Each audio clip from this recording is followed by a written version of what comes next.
Gauteng Education Department says it's working around the clock to manage the demand as parents scramble to find spots for their children's schooling next year. As of Tuesday, over 120,000 applicants were still waiting on placements in the province. So what are the factors that contribute to an overcrowded system, and what does this mean for pupils who simply fail to get placed? To answer this, we're joined by Postdoctoral Fellow at the Center for Education, Rights and Transformation, Sara Black. Sara, thank you so much for your time. We appreciate it. What is the state of overcrowding in our schools? Good morning, and good morning to your viewers as well. The South African public education system that is unable to supplement with parents paying fees, and that's the vast majority of the schools in this country that serve the poorest children, are underfunded. They don't have enough classrooms, they don't have enough teachers, and even where on paper it looks like the numbers are according to particular policy ratios, those numbers are such a threadbare, minimal provision that internal inconsistencies inside schools also create overcrowded conditions.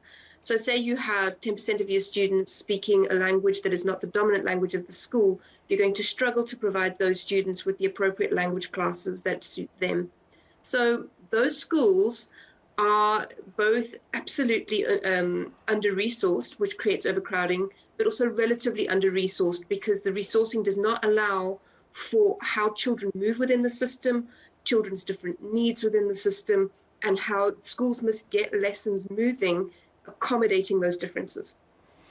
Sara, let's focus on Gauteng. The Gauteng Education Department saying that they will have all the applicants placed by the end of the year. Up to 64% had been placed already. Is that actually going to happen, or is there really just no capacity? It's a bit of a difficult claim to make so early in the placement process, because while they have a list of applicants who have applied by now, we know that the poorest of families do not have the ability to plan 6 months to a year ahead, which is what a lot of our application processes assume. And of course, that advantages middle-class families. But any families who are moving to Gauteng to look for economic opportunity in December or January have still not applied. So even though Gauteng may have good ambitions to place the students they currently have on their waiting list, they don't know how many more people are coming. The online placement system that's been put in place, is that helping or harming the process? I think, unfortunately, the online system again advantages people who are already advantaged. If we think about the digital divide in South Africa, people who are digitally literate, people who have access to internet, people who have access to data, people who have access to devices. An online application process assumes that. They assume families have access, as well as families having stability in their economic and living arrangements to know where they're going to be living and where their children are going to need to go to school. We know that the vast majority of people in South Africa just don't have access to these things. And so the Western Cape and Gauteng understandably are struggling as the most urban provinces experiencing the greatest student influx. But what the systems are doing is they're advantaging families who want to go for the top or most in-demand schools, and those who are just trying to find work so they can put bread on the table, they're not going to have access to these systems. I saw reports in particular, Sara, in the Western Cape where at the beginning of this year students hadn't been placed and they went to school a term late, and I'm sure it's happened throughout the country. What advice to parents who fail to get placement by the end of the year or by the beginning of next year?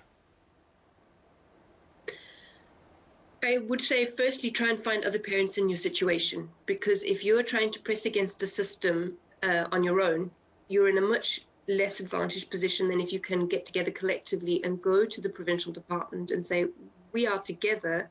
You can't ignore however many thousand of us, even though you could ignore us on an individual basis. So my first advice would be to try and organize into a group together to find other parents who are in a similar situation to you.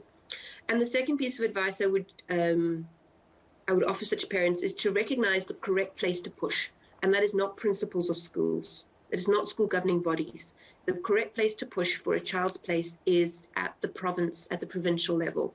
What a lot of our policies currently do is they pitch parents versus schools in an antagonistic relationship that ignores where power sits in the system. schools often do not have an enormous amount of control over different aspects of what they do. So I would advise parents to collectively organize and then to push at the provincial level, not at the individual school level. Sara, we appreciate it. Thank you so much for your time. Thank you for joining us. Postdoctoral Fellow at the Center for Education Rights and Transformation, Sara Black.